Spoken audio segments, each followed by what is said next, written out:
بڑا عجیب دور چل رہا ہے، تمہارے ایمان کو لوٹنے کی ایک خطرناک سازش چل رہی ہے، اس لیے کہ جس قوم کے اندر سے اس کی نگاہوں کی پاکیزگی لوٹ لی جاتی ہے نا، وہ قوم برباد ہو جاتی ہے۔ جس قوم کی شرم و حیا ختم ہو جاتی ہے وہ قوم ترقی نہیں کر پاتی ہے۔ اس لیے ایک بات مجھے یاد آ گئی، میں آپ کو بتانا چاہتا ہوں، خاص طور سے ینگ جنریشن یہاں پہ موجود ہے، نوجوان لڑکے موجود ہیں، بزرگ حضرات کی عمر گزر چکی ہے، لیکن آپ لوگ سنو اور اس پہ عمل کرنے کی کوشش کرو۔ آج تمہیں پارک میں جانے کی ضرورت نہیں ہے، آج گناہ کرنے کے لیے تمہیں چوک اور چوراہے پہ جانے کی ضرورت نہیں ہے۔ مسلمان کے بچوں، بڑا ایمان کا آج بہت بڑا امتحان ہے۔ شاید اسی دور کے بارے میں کہا گیا تھا کہ ایک دور ایسا آئے گا جس دور میں لوگ اپنے ایمان کی حفاظت کے لیے قبرستان میں جا کر روئیں گے، فریاد کریں گے، ٹوٹی ہوئی قبروں میں بیٹھ کر دعا کریں گے کہ یا اللہ میری موت دے دے۔ شاید یہی دور ہے جس دور میں قدم قدم پر گناہ ہے، قدم قدم پر عیاشی ہے،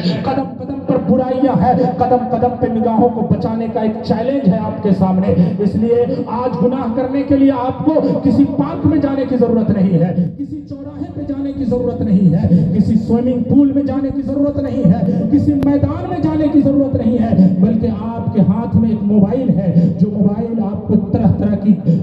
کے برے کام کروا سکتا ہے، جو موبائل آپ کی نگاہوں کی پاکیزگی کو لوٹ سکتا ہے، جو موبائل آپ کو بے شرم اور بے حیا بنا سکتا ہے، جو موبائل رات کی تنہائیوں میں آپ سے وہ کام کروا سکتا ہے جو آپ لوگوں کے سامنے نہیں کر سکتے۔ مسلمانوں یاد رکھو، یہ موبائل بہت اچھی چیز ہے، لیکن اس کے سائیڈ ایفیکٹس بھی ہے، اس کے کچھ نقصانات بھی ہے۔ اگر اس موبائل کو آپ پڑھائی کے لیے استعمال کرتے ہو تو بہت اچھی بات ہے، اگر اس موبائل کو آپ دین سیکھنے کے لیے یوز کرتے ہو تو بہت کام کی بات ہے، اگر اس موبائل سے علماء کرام کے بیانات کو سنتے ہو، اگر اس موبائل سے علماء کرام کی تقریروں کو سنتے ہو، اگر اس موبائل سے آپ نعت پاک کو سنتے ہو، اگر اس موبائل سے آپ قرآن پاک کی تلاوت کو سنتے ہو، اس موبائل سے نماز کا طریقہ سیکھتے ہو، اس موبائل سے وضو کا طریقہ سیکھتے ہو، اس موبائل سے غسل کا طریقہ سیکھتے ہو، تو یہ موبائل آپ کے لیے بہت اچھا ہے، بہت لابھ دائک ہے۔ لیکن اگر اسی موبائل سے آپ دین کا کام نہیں سیکھتے ہو، اپنے لیے پڑھائی نہیں کرتے ہو،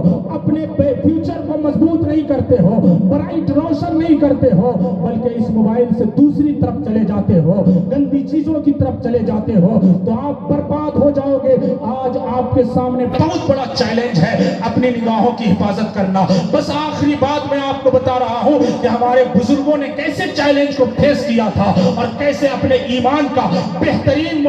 مضبوط ایمان کا مظاہرہ کیا تھا، اور قوم کو بتایا تھا کہ اگر زمانے میں ایسے حالات آ جائے تو تم بھی اسی طرح سے اپنے قدم کو آگے بڑھانا اور کامیاب ہو جانا۔ لیکن ضرورت کیا ہے کہ ہم اپنے اسلاف کو پڑھیں، ہم اپنے بزرگوں کو پڑھیں۔ خالد بن ولید کو جانتے ہوں گے آپ، دنیا ان کو سیف اللہ کے نام سے